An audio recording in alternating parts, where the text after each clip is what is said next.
Assalamualaikum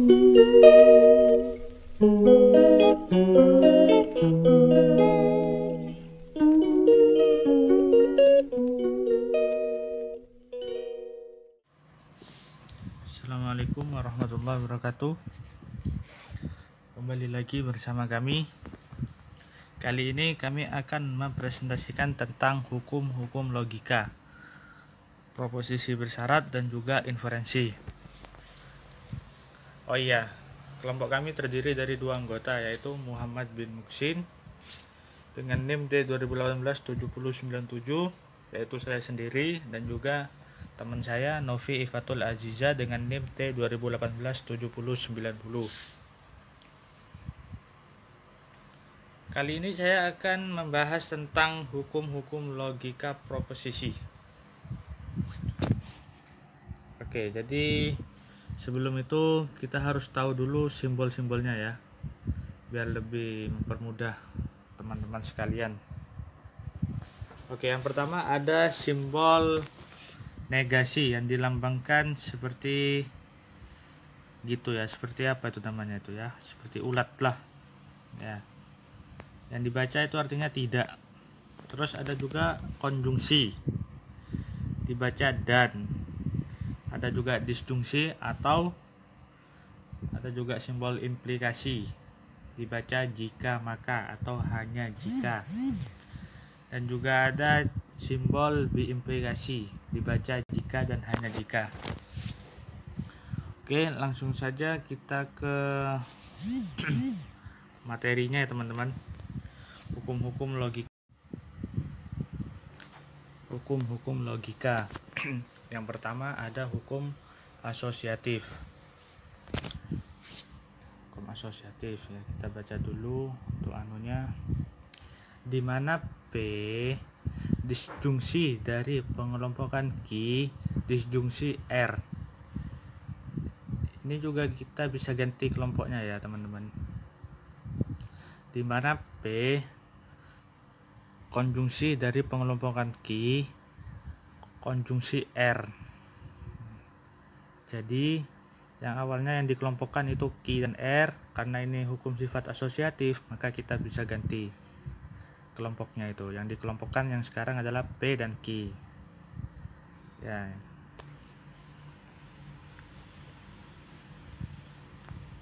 Terus yang kedua ada hukum asosiat komutatif, di mana P disjungsi Q itu sama dengan Q disjungsi P. Yang di bawahnya, di mana P konjungsi Q itu sama dengan Q konjungsi P. Yang ketiga ada hukum distributif, di mana P disjungsi pengelompokan Q konjungsi R itu sama dengan pengelompokan P disjungsi Q konjungsi pengelompokan P disjungsi R. Yang di bawahnya ini P konjungsi pengelompokan Q disjungsi pengelompokan P konjungsi R itu sama dengan pengelompokan P konjungsi Q disjungsi pengelompokan P konjungsi R. Hukum yang keempat ada hukum negasi ganda atau disebut juga dengan involusi, di mana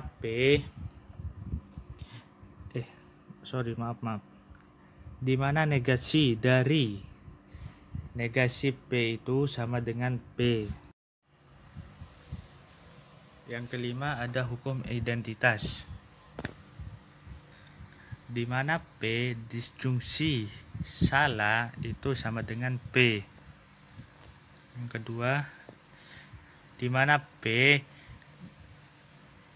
konjungsi benar itu sama dengan P. Hukum yang keenam itu hukum De Morgan,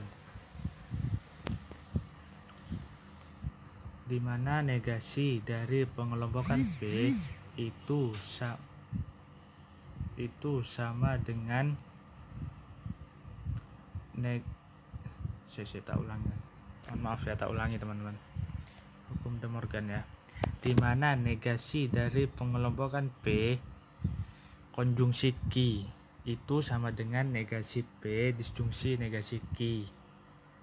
Yang kedua, di mana negasi dari pengelompokan P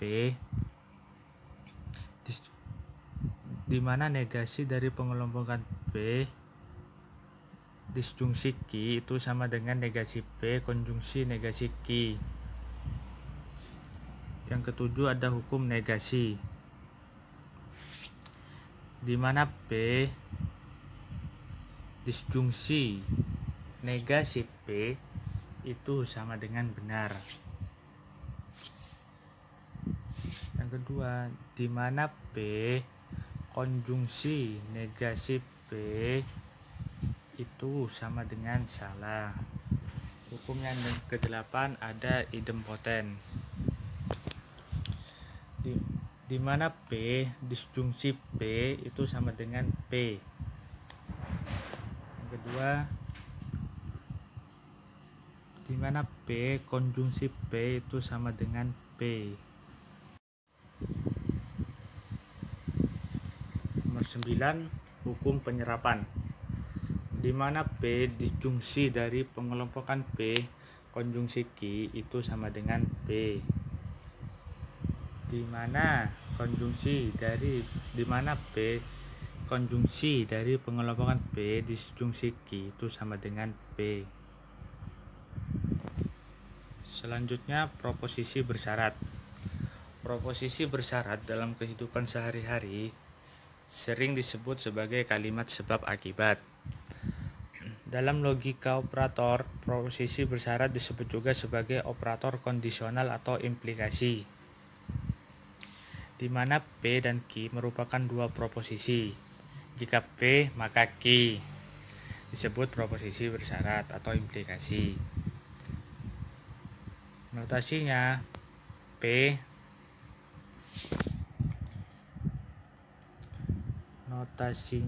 itu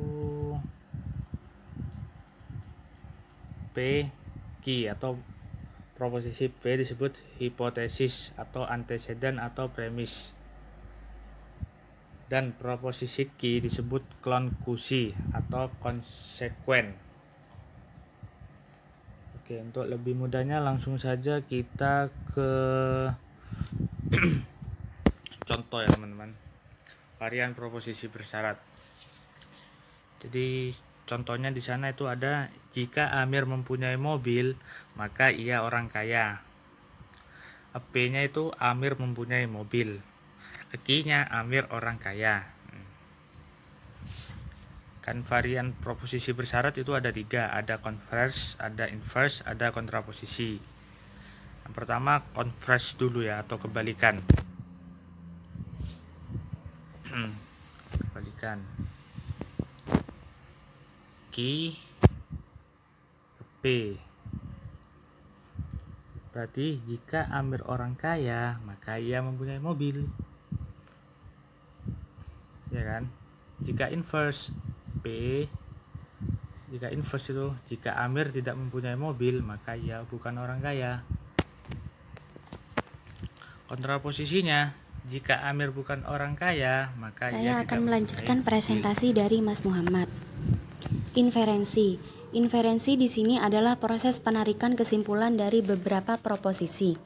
Adapun metode-metode yang sering dipakai untuk melakukan penarikan kesimpulan ada 8. Yang pertama, modus ponens. Misal hipotesis atau anteseden P pada implikasi P maka Q bernilai benar. Agar proposisi bersyarat P maka Q mempunyai nilai benar, maka Q harus bernilai benar. Simbol pernyataan pertama yaitu jika P maka Q, dan pernyataan kedua yaitu P. Kesimpulannya adalah Q. Contohnya, jika kucing makan daging, maka ia binatang karnivora. Kucing makan daging. Jadi, kesimpulannya kucing binatang karnivora. Kedua yaitu modus tollens. modus tollens di sini mirip dengan modus ponens. Bedanya hanya terletak pada hipotesa kedua dan kesimpulan. Hipotesa kedua dan kesimpulannya di sini merupakan negasi dari masing-masing proposisi pada hipotesa pertama. Simbolnya yaitu pada pernyataan pertama, jika P maka Q, dan pernyataan kedua adalah negasi Q. Kesimpulannya adalah negasi P. Contohnya, jika ibu seorang koki, maka ia pandai memasak. Ibu tidak pandai memasak. Maka kesimpulannya, ibu bukan seorang koki. Yang ketiga yaitu silogisme hipotesis. Jika nilai kebenaran dari implikasi P maka Q dan Q maka R adalah benar, maka implikasi P maka R bernilai benar pula. Simbolnya yaitu pada hipotesis pertama, jika P maka Q, dan hipotesis kedua, jika Q maka R, maka kesimpulannya jika P maka R bernilai benar. Contohnya yaitu, jika Ina rajin bekerja, maka ia mendapat penghargaan. Jika Ina mendapat penghargaan, maka akan dipuji. Kesimpulannya, jika Ina rajin bekerja, maka ia akan dipuji. Silogisme disjungtif. Silogisme disjungtif di sini merupakan peristiwa memilih di antara dua pilihan. Jika kita harus memilih di antara P atau Q, dan misalkan kita tidak memilih P, tentulah yang kita pilih adalah Q. Simbol pada hipotesis pertama adalah kalimat disjungsi, sedangkan pada hipotesis kedua adalah negasi dari sebagian proposisi penyusunan hipotesis pertama.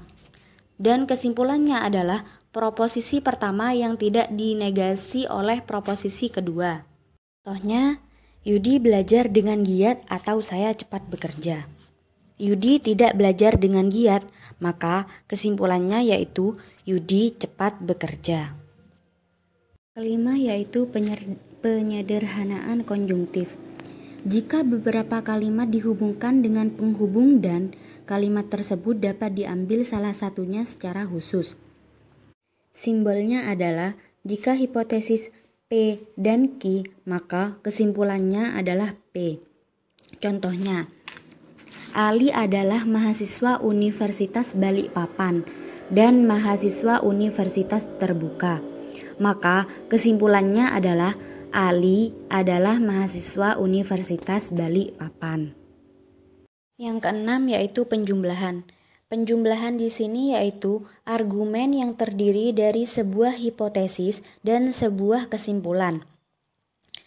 Simbolnya adalah hipotesisnya yaitu P dan kesimpulannya P atau Q.